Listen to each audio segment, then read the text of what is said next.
Hi, it's Doug from Rise Above Performance Training. This month we're going to go over some intermediate level push-ups. Last month we went over beginner level for the athletes. And this time we'll go through some intermediate push-ups. So after you get good at doing floor push-ups, there's some ways to make it a little more challenging without really stressing the shoulder or doing anything too crazy.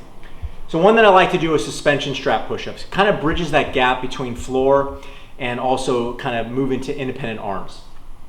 So any suspension strap will do. You can do blast straps, TRX, you can use rings. What you're gonna do is you're just gonna turn your hands in about a 45, and then you're gonna move through your range of motion. Now the independent arms causes your shoulders to stabilize a little bit more, also causes the core and the hip muscles to stabilize a little bit more, so it makes it more challenging.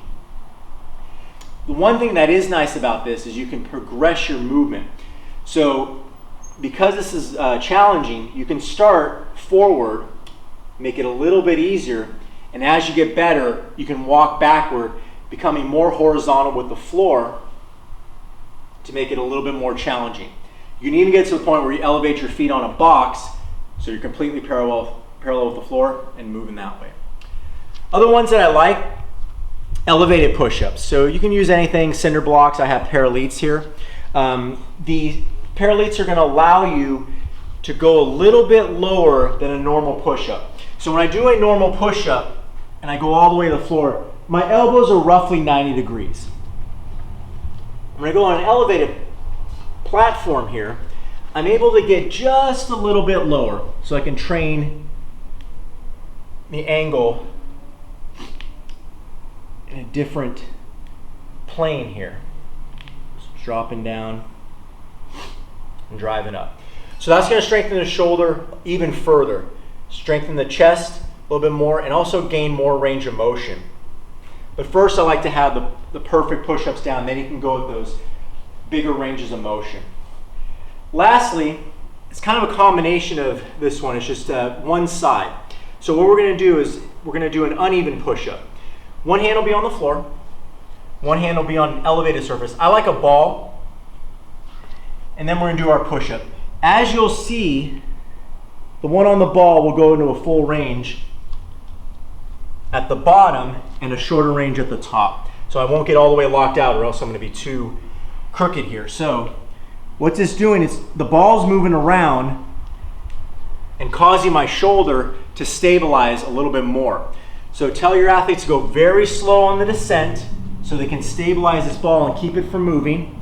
When they get to about a parallel position with the floor, they're going to press out. And again, we're not pressing out to the point where this is locked out. Just my arm on the floor is locking out. So again, you do both sides. Most athletes will find one side will be a little bit harder than the other. It's just really focusing on that independent side. Once they get good at that, they can do something I call traveling push-ups, which is basically an uneven push-up, but you're moving. You can do it a few ways. The beginner way is going to be to just roll the ball simply to the other side, set up, and do it. So you're just getting a slightly dynamic aspect to the push-up to see if you can stabilize your hips dynamically. The other way would be to move your body. So the ball is going to stay relatively still. I'll do my push-up. Then I'm going to transfer my body over, making this a little more dynamic, and over. Again, when you start the dynamic aspect of it, go very slow because you don't want to hurt your shoulder. Going slow is still dynamic. It's just getting the stabilization muscles. You want to make sure your athletes' hips don't move around a ton. They're going to move slightly, but you want to see them, flopping around. You want to see them very smooth, keeping the hips level, shoulders level. So there you have it. Try those out and let me know what you think.